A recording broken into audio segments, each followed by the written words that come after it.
Ram Ram ji friends, कैसे हैं आप सब। और आज हम सुनेंगे कार्तिक मास कथा अध्याय 6। जय श्री कृष्णा, राधे राधे, आप सभी का दिन शुभ हो। अब सुनिए आगे का अध्याय। जैसा कि आप सभी जानते हैं कि जलंधर की आज्ञा मिलने पर दैत्यों ने द्रोणाचल पर्वत, जिस पर अपार संजीवनी बूटियां थी, जिनका प्रयोग करके देव गुरु बृहस्पति सभी देवताओं को जो कि युद्ध में मारे जाते थे उन्हें पुनः जीवित कर दिया करते थे। तो जब दैत्यों को जलंधर ने आज्ञा दी कि द्रोणाचल पर्वत उठाकर समुद्र में फेंक दो, तो दैत्यों ने वह संपूर्ण द्रोणाचल पर्वत उठाकर समुद्र में फेंक दिया। इसके बाद देवगुरु बृहस्पति जी वह दोबारा युद्ध आरंभ हुआ, तो एक बार फिर से संजीवनी बूटी लेने के लिए द्रोणाचल पर्वत पर गए, लेकिन वहां पर पर्वत नहीं था। तो देवताओं का संहार होते देखकर देवगुरु बृहस्पति जी घबरा गए। व्याकुल होकर बृहस्पति देव ने देवताओं से कहा कि अब शीघ्र यहाँ से भागो, क्योंकि यह दैत्य जलंधर के अंश से उत्पन्न हुए हैं, इसलिए ये तुम्हारे मारने से अब नहीं मरेंगे। देवगुरु बृहस्पति जी की यह बात सुनकर सभी देवता घबरा गए और भयभीत होकर भागने लगे। जब समस्त देवता दसों दिशाओं में भागकर छिपने लगे, तब दैत्य राज जलंधर ने जीत के नगाड़े बजवा दिए, अमरावती नगरी में प्रवेश किया। देवताओं के भाग जाने पर इंद्र की राजधानी अमरावतीपुरी शुंभ और निशुंभ के अधिकार में सौंपकर जलंधर देवताओं का पीछा करने के लिए सुमेरु पर्वत की ओर चल दिया। देवराज इंद्र आदि सभी देवता दैत्यराज जलंधर को अपनी ओर आता देखकर भगवान विष्णु की स्तुति करने लगे।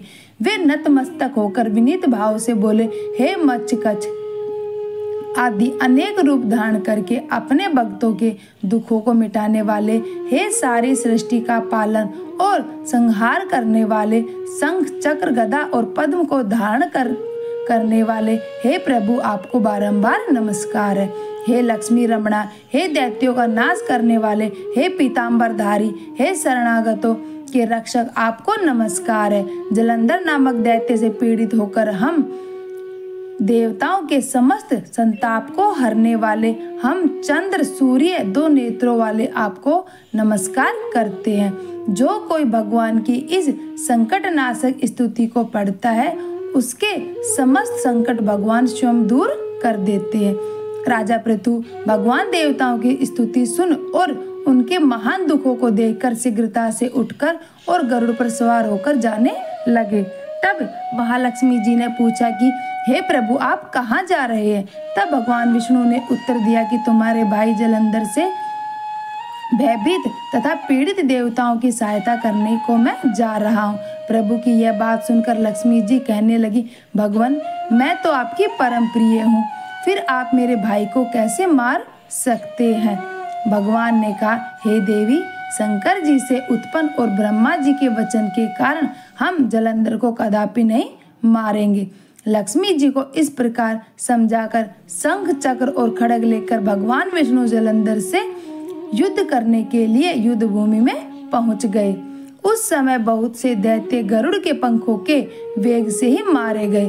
पवन से पीड़ित दैत्यों को देखकर जलंधर को अत्यधिक क्रोध आ गया और वह स्वयं भगवान विष्णु के सामने युद्ध करने को आ गया। उस समय जलंधर और भगवान विष्णु में घोर युद्ध हुआ। उस समय बाणों से आकाश ढक गया। तब भगवान विष्णु ने जलंधर के रथ का ध्वज, छत्र और बाण काट डाले और रथ के सभी घोड़ों को मार डाला। यह देखकर जलंधर ने गरुड़ के मस्तक पर गदा से जोरदार प्रहार किया, जिससे गरुड़ देव मूर्छित हो गए। तब भगवान विष्णु ने अपनी तलवार से जलंधर की उस गदा को ही काट डाला। इसके बाद तो जलंधर और भगवान विष्णु में कई वर्षों तक मल्लयुद्ध होता रहा। जलंधर और भगवान विष्णु के इस घंघोर युद्ध को देखकर सारा ब्रह्मांड भयभीत होकर कंपायमान हो गया था। अंत में भगवान विष्णु ने कहा कि हे दैत्यराज, तुम्हारा और हमारा युद्ध ठीक नहीं, क्योंकि तुम लक्ष्मी जी के भाई हो। तब जलंधर कहने लगा, अगर आप प्रसन्न हैं तो मैं आपसे यह वरदान मांगता हूँ कि आप लक्ष्मी जी और गरुड़ सहित मेरे घर में ही निवास करें। यह सुनकर भगवान विष्णु लक्ष्मी जी और गरुड़ सहित उनके यहाँ रहने का वचन देकर चले गए।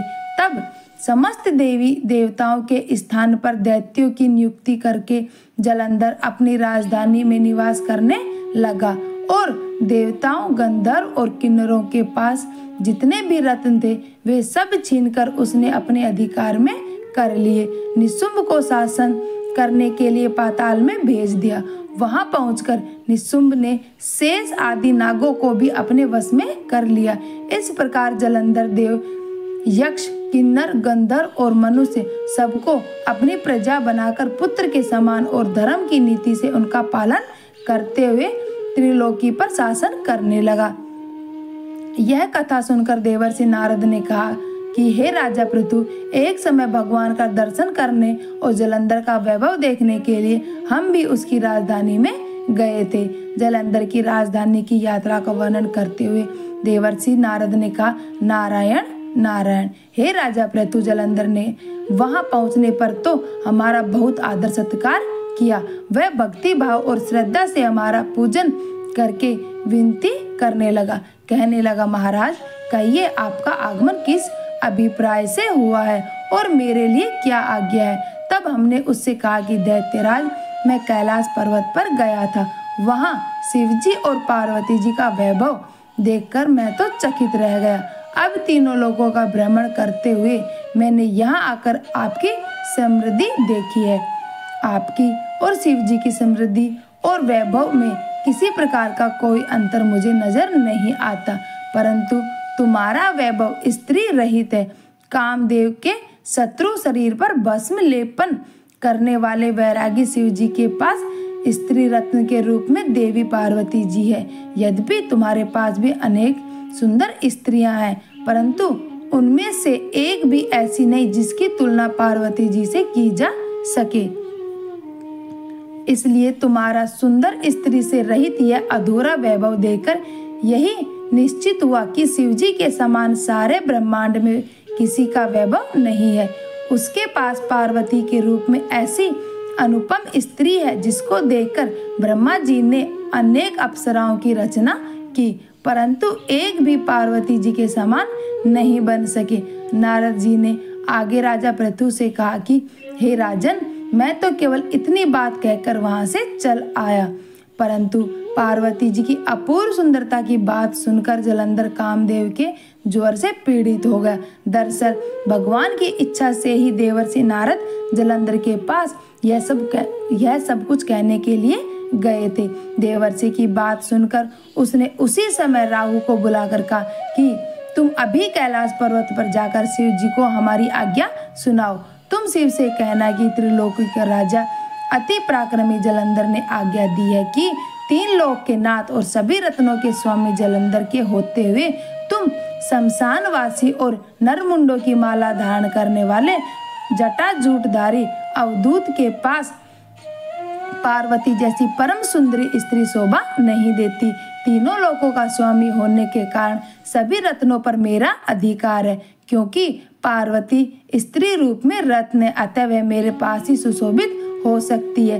दैत्यराज जलंधर की आज्ञा पाकर राहु उसी समय चंद्रमा के समान उज्जवल कैलाश पर्वत पर जा पहुंचा और अपनी भयानक दृष्टि से संपूर्ण कैलाश पर्वत को काला कर दिया। तब भगवान शिव के द्वारपाल नंदी द्वारा शिव जी के सम्मुख उपस्थित किए जाने पर राहु ने दैत्यराज जलंधर की उपरोक्त आज्ञा सुना दी। राहु की यह बात सुनते ही भगवान शिव की दोनों भ्रुकुटियां कमान के समान गुस्से से तन गई। तब उनकी बाहों से एक अति भयंकर पुरुष उत्पन्न हुआ जो सिंह के समान मुंह वाला था। उसके लाल लाल अग्नि के समान विकराल नेत्र थे और उसके सारे शरीर पर बड़े बड़े बाल खड़े हुए थे। उत्पन्न होते ही वह भयंकर मनुष्य विकराल मुख फैलाकर राहु को खा जाने के लिए आगे बढ़ा। अब तो राहु भयभीत होकर कहने लगा कि देव के देव महादेव, एक तो मैं ब्राह्मण हूँ, दूसरे दूत के रूप में यहाँ पर उपस्थित हुआ हूँ, इसलिए अब आप कृपा करके मुझे तो मत मारिए। राहु की यह बात सुनते ही भगवान शंकर ने उसे आकाश में फेंक दिया। तब वह भयंकर पुरुष शिव जी के पास आया और अत्यंत विनम्र भाव से भगवान शिव से कहने लगा कि हे महादेव, मैं बहुत भूखा हूँ, कृपया मुझे कुछ खाने को दीजिए। तब शिव जी ने कहा, तुम अपने हाथ पैरों को ही खा जाओ। शिव जी की आज्ञा पाते ही वह विशालकाय मनुष्य अपने हाथ और पैरों सहित अपने सारे धड़ को ही खा गया। जब केवल मुंह ही शेष बचा, तब भगवान शंकर ने प्रसन्न होकर उससे कहा कि तुमने मेरी आज्ञा का पालन किया है, इसलिए आज से तुम संसार में कीर्ति मुख के नाम से जाने जाओगे और आज से मैं तुम्हें अपना द्वारपाल नियुक्त करता हूँ। पहले पूजा तुम्हारी होगी, उसके बाद में हमारी होगी। तुम्हारी पूजा के बिना हमारी पूजा निष्फल ही रहेगी। उधर शिवजी के द्वारा आकाश में फेंका गया राहु बब्बर देश में जाकर गिर गया। राहु की ऐसी दशा सुनकर जलंधर अत्यंत क्रोधित हुआ और शिवजी से लड़ने के लिए दैत्यों की 1 करोड़ सेना लेकर अपने पुर से बाहर निकला। इसी समय उसके सामने से एक आंख वाले दैत्य गुरु शुक्राचार्य और अंग भंग राहु को आते उसने देखा। इसके अलावा और भी अनेक अपशगुन हुए, परंतु उन्हें देखकर भी वह नहीं रुका। वह अपार दैत्य सेना सारे आकाश में बादलों की तरह छा गए। जब देवताओं ने दैत्यराज जलंधर को अपार सेना सहित कैलाश पर्वत पर चढ़ाई करते देखा तो चुपचाप इसकी सूचना शिवजी को दे दी। समाचार पाते ही शिवजी ने विष्णु भगवान का स्मरण किया और भगवान विष्णु स्मरण करते ही उनके सामने उपस्थित हो गए। तब शिवजी ने भगवान से कहा कि हे नारायण, देवताओं को पीड़ा देने वाले इस महादैत्य को आपने क्यों नहीं मारा? इतना ही नहीं, आप स्वयं श्री लक्ष्मी सहित उसके घर में ही जाकर विराजमान हो गए। आखिर इसका क्या कारण है? तब भगवान विष्णु ने उत्तर दिया कि महादेव, यह महादैत्य आपके अंश से उत्पन्न हुआ है और लक्ष्मी जी का भाई है, इस कारण हमने उसको नहीं मारा। अस्तु, यह महादैत्य आपके ही हाथ से मारा जाएगा। भगवान विष्णु की यह बात सुनकर शिवजी कहने लगे, यह तेजस्वी दैत्य तो हमसे भी ऐसे नहीं मारा जा सकेगा, इसलिए इसको मारने के लिए आप अपना तेज देने की कृपा कीजिए।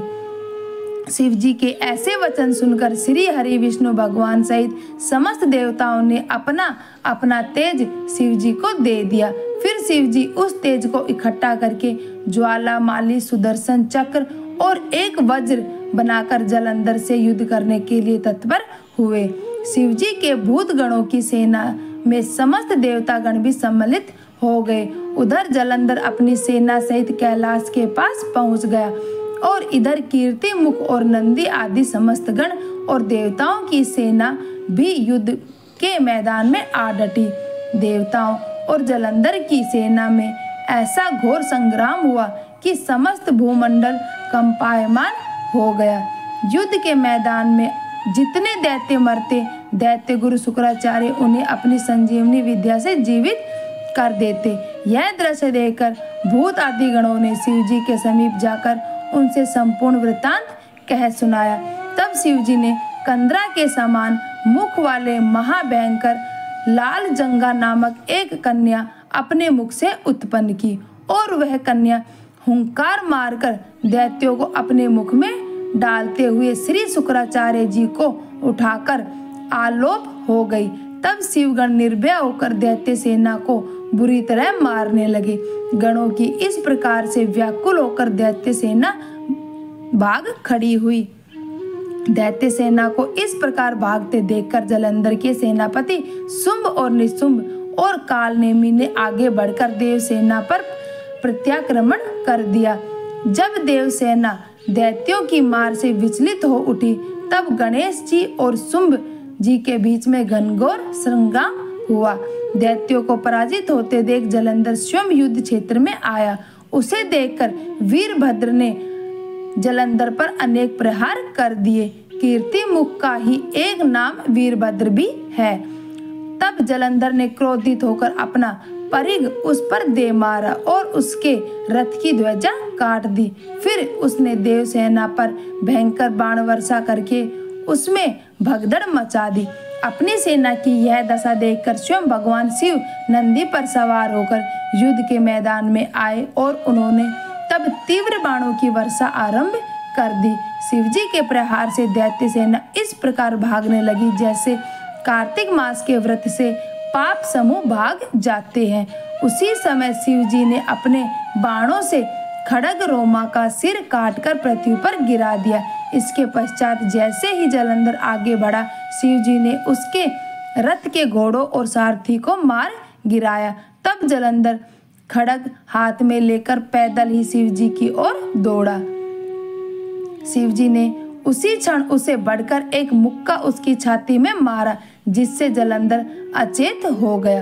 अब जब जलंधर ने देखा कि शिवजी तो अजेय हैं, तो उसने गंधर्व माया रच डाली। गंधर्व और अप्सराएं युद्ध क्षेत्र में नृत्य और गायन करने लगी। शिवजी भी इस माया में फंसकर नाचने और गाने लगे।